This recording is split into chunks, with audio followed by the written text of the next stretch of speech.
If you ever struggle with getting your cards to have a bold look, you're in luck because in this video, I'm going to show you 5 ways to transform a boring card panel into an amazing one. So let's get into the video.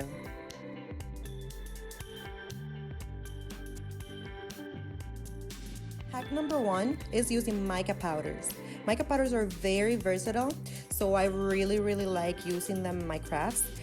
Mixed with lots of water and gum arabic inside a spray bottle to make a shimmer spray.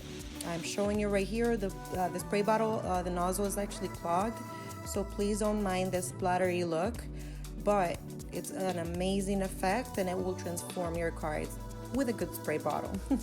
Another thing that you could do is actually make a more concentrated formula with less water to make a more impact, bolder effect on your splatters. It really looks amazing. Hack number 2 is going to be darkening up the edges.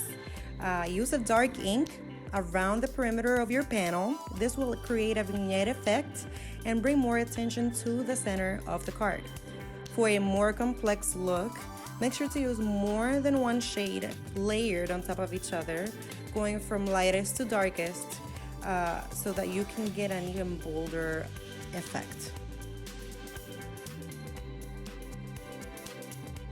Hack number 3 is shade all the elements of your card. Guys, I cannot tell you how much of a transformation this will give your cards. In a few moments, you will see how different and improved this die cut wreath will look. It actually gives it a more realistic, vibrant, and organic look to leaves, flowers, or even just shading like shadows on a snowman or anything like that.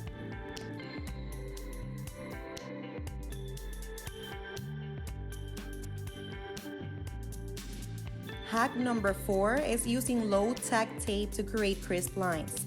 If you like a more polished look to your cards, you may want to go ahead and grab some tape, especially the one that I'm using, which is the purple Scotch tape. I know there's many brands that have different ones. I need to get some of that mint tape that supposedly is perfect and it will not rip your paper. But for right now, all I do is I stick it onto my skin a couple of times and it loses some tack. If for whatever reason it wants to grab onto my paper, I can also hit it with the heat gun for a couple of seconds and that adhesive will loosen up a little bit, just enough for you to rip it off the paper without actually ripping your paper. Now this trick is going to create a perfect frame for your art and it will give it a more elegant feel. Now hack number 5 is actually my favorite. You can use some fun foam to add an offset or shadow to your die cut sentiments. This actually works a little bit better with smaller sentiments, but you can definitely try with any that you have.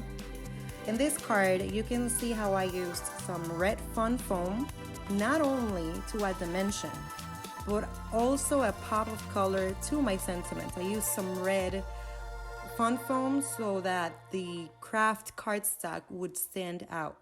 Okay, you guys, so I hope you learned something today. If you did, please go ahead and give this video a thumbs up. I really do appreciate it from the bottom of my heart. And hit that subscribe button so that you do not miss any of my uploads. Now guys, if you want to learn how to make a beautiful and simple Christmas card, check out my last video linked in the description below. It's a very cute one, so you will not want to miss it. Like always, thank you so much for spending some time with me, and I'll see you on the next one. Bye bye.